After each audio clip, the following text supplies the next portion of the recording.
உங்களுடன் ஸ்டாலின் திட்டத்தில் பெறப்பட்ட விண்ணப்பங்கள் அலட்சியமாக ஆற்றில் வீசப்பட்ட நிகழ்வு பொதுமக்களிடையே அதிர்ச்சியை ஏற்படுத்தியுள்ளது. மக்களின் குறைகளை நேரடியாக கேட்டறியும் உங்களுடன் ஸ்டாலின் என்கிற திட்டத்தை முதலமைச்சர் மு.க.ஸ்டாலின் கடந்த ஜூலை 15ஆம் நாளன்று சிதம்பரத்தில் தொடங்கி வைத்தார். இந்த திட்டத்தின் கீழ் பெறப்படும் விண்ணப்பங்கள் 45 நாட்களுக்குள் தீர்வு காணப்படும் எனவும் அறிவிக்கப்பட்டது.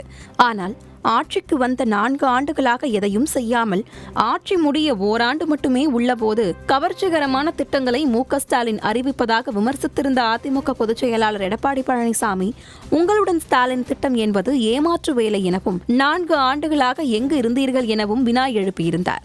இவ்வாறு தொடக்கத்திலேயே சச்சரவை எதிர்கொண்ட உங்களுடன் ஸ்டாலின் திட்டத்தின் கீழ் பெறப்பட்ட விண்ணப்பங்கள் அலட்சியமாக திருபுவனம் வைகை ஆற்றில் வீசப்பட்டிருக்கும் நிகழ்வு மக்களிடையே கடும் அதிர்ச்சியை ஏற்படுத்தியுள்ளது. சிவகங்கை மாவட்டம் திருபுவனம் அடுத்துள்ள கீழடி, பூவந்தி, மடப்புரம், ஏனாதி, நெல்முடிக்கரை பகுதிகளில் கடந்த 21 மற்றும் 22 ஆகிய நாட்களில் உங்களுடன் ஸ்டாலின் திட்டத்துக்கான முகாம் நடைபெற்றது. இந்த முகாமில் தரப்படும் விண்ணப்பங்களுக்கு 45 நாட்களுக்குள் தீர்வு காணப்படும் என தெரிவிக்கப்பட்டிருந்ததால் அந்த பகுதிகளை சேர்ந்த பொதுமக்களும் மிகுந்த நம்பிக்கையுடன் இந்த முகாமில் பங்கேற்று தங்களது கோரிக்கை தொடர்பான விண்ணப்பங்களை கொடுத்தனர். ஆனால் அவர்களது நம்பிக்கையை சீர்குலைக்கும் விதமாக உங்களுடன் ஸ்டாலின் நிகழ்ச்சியில் பெறப்பட்ட 50க்கும் மேற்பட்ட விண்ணப்பங்கள் திருபுவனம் வைகை ஆற்றில் மிதந்து சென்றுள்ளன.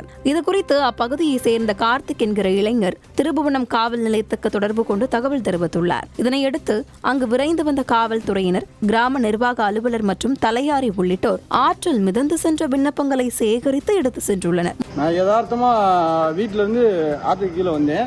வரும்போது பார்த்தீங்கன்னா பேப்பர் மாதிரி இருந்துச்சு. எடுத்து பார்த்தா அது பார்த்தா எல்லாம் பத்திரம் ஜெராக்ஸ் மாதிரி இருந்துச்சு.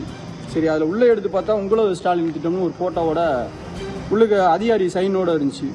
அது தண்ணியிலேருந்து மேந்து வருது. எத்தனை மூட்டை உள்ள தூக்கி போட்டாங்கன்னு தெரியல. இப்போ நம்மளுக்கு கிடைச்ச ஒரு 15-20 ஃபைல் கிடச்சிருக்கு. அது மட்டும்தான் தண்ணிக்குள்ளே ஊறினதை எடுத்து வந்து வெளியே காய போட்டு. இது வந்து கீழடி, கொந்தகை, திருப்பூணம், நெல்முடிக்கரை, பூவந்தி, மடப்புறம் பஞ்சாயத்து எல்லாம் அப்படியே சரௌண்டிங் சிவகங்கை மாவட்டத்துக்குள்ள இருக்க எல்லா ஃபைலும் மேக்சிமம் லோக்கல்ல இருக்கிறது பூரா வருது. திருப்பணத்தை சரௌண்டிங் இருக்கிற பூரா. முதலமைச்சர் ஸ்டாலின் பெயரில் இருக்கும் திட்டம் என்பதால் தங்களது கோரிக்கைக்கு விரைவில் தீர்வு கிடைக்கும் என மிகுந்த நம்பிக்கையுடன் விண்ணப்பங்களை கொடுத்த மக்களுக்கு இந்த நிகழ்வு பெரும் அதிர்ச்சியையும் வேதனையையும் ஏற்படுத்தியுள்ளது. போட்டவங்களுக்கு தெரியும் எத்தனை மூட போட்டாங்க, எத்தனை இடத்துல போட்டுருக்காங்கன்னு கூட தெரியாது. இங்கே மட்டும்தான் போட்டாங்களா, இன்னும் ஒரு 10 இடத்துல சூஸ் பண்ணி ஐட்டு போட்டு வந்தாங்கனாலும் தெரிய போறது இல்லை. ஏன்னா இது வந்து அதிகாரிகள் சைனோட இருக்கு. இப்ப அதிகாரி சைன் இல்லைன்னா கூட பிரச்சனை இல்லை. அதிகாரி சைனோட சைன் போட்டு போட்டிருக்காங்க. அரசு அதிகாரிகளின் இந்த மெத்தன போக்கை பல்வேறு அரசியல் கட்சி தலைவர்களும் சமூக ஆர்வலர்களும் வன்மையாக கண்டித்துள்ளனர். இதில் தொடர்புடைய அலுவலர்கள் மற்றும் ஊழியர்கள் மீது அரசு கடுமையான நடவடிக்கை எடுக்க வேண்டும் எனவும் அவர்கள் வலியுறுத்தியுள்ளனர்.